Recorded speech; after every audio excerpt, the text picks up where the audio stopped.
बिस्मिल्लाहिर्रहमानिर्रहीम। Welcome to our fast cooking world. मैं हूं अरफा और आज मेरे किचन में बन रहा है दम पोह। ये एक हेल्दी रेसिपी है और इसमें किसी किस्म के घी या ऑयल की ज़रूरत नहीं है, बल्कि ये अपनी ही चर्बी में पकता है।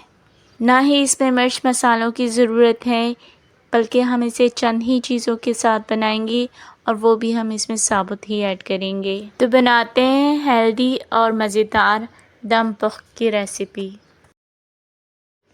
दम पोह बनाने के लिए मैंने सारी तैयारी कर ली है। प्याज, अदरक, लहसुन को छील लिया है। इसमें ज़्यादातर चीज़ें साबुत ही जाएंगी, तो टमाटर, आलू, हरी मिर्चें, ये सब साबुत ही जाएगा।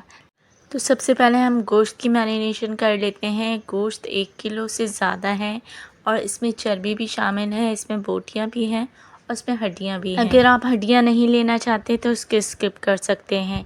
नमक ऐड करेंगे हम हस्बे ज़ायक़ा। सिर्फ 2 ही चीज़ों से इसकी मैरिनेशन होगी। नमक ऐड कर दिया है हमने, इसके बाद हम इसमें लेमन जूस ऐड कर देंगे। 2 से 3 नींबू का रस इसमें ऐड कर दीजिएगा। ये दोनों चीज़ें ऐड करने के बाद हम गोश्त में अच्छी तरह से मिक्स कर लेंगे। अब आपको जिसमें भी इसको बनाना है वो आप पॉट ले लेंगे और उसमें ऐड कर देंगे सबसे पहले चर्बी की लेयर। उसके बाद हम इसमें आलू ऐड करेंगे। आलू की क्वांटिटी आपके अपने ऊपर है, आप जितना भी डालना चाहें। आलू के ऊपर ही हम गोश्त को भी रख देंगे। गोश्त में मैंने बोटियाँ भी लिए हैं और ऐसी हड्डियाँ लिए हैं जिन पर गोश्त ज़्यादा है, तो वो सभी मैं इसके ऊपर रख दूँगी।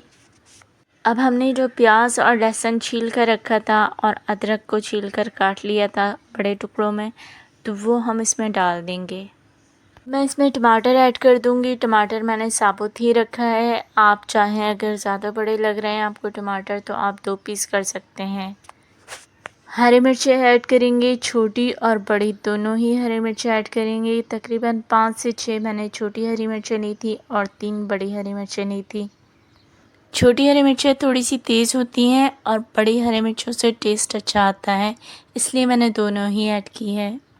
इसके ऊपर भी मैं लेमन जूस ऐड कर दूँगी। ये ऑप्शनल है, अगर डालना चाहें तो डाल दीजिए, अगर नहीं तो आपने मैरिनेशन में तो डाला ही है। इसमें वैसे तो कोई मसाला नहीं जाता, लेकिन मैंने हाफ़ टी स्पून काली मिर्चों का पाउडर ऐड किया है, ये ऑप्शनल है। सारी चीज़ें हमने डाल दी हैं। अब हम इसको लिड से कवर कर लेंगे और उसके बाद इसको हम चूल्हे पर रख लेंगे। फ्लेम मैंने ऑन कर दी है और शुरू में हम इसको थोड़ी सी तेज़ आंच पर पकाएंगे ताकि ये हीट अप हो जाए और उसके बाद हम इसको दम वाली आंच पर पकाएंगे तकरीबन 3 घंटे। इसको हम आटे से कवर करेंगे ताकि इसकी स्टीम बाहर ना निकले और ये अपने ही जूसेस में पकता रहे।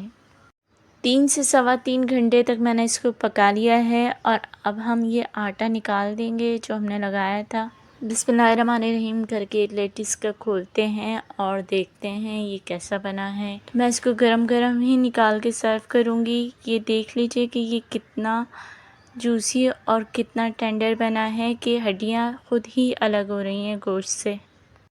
इसको पकाने में हमने किसी किस्म का घी या तेल इस्तेमाल नहीं किया और ये अपनी ही चर्बी में बना है, तो इसकी हेल्दी होने में कोई शक ही नहीं। ज़रूर बनाइएगा। आपका लाइक, सब्सक्राइब और वीडियो शेयर करना हमारे लिए हौसला अफजाई का काम करता है और हमें मज़ीद मेहनत करके अच्छी वीडियोज़ बनाने का जज्बा पैदा होता है।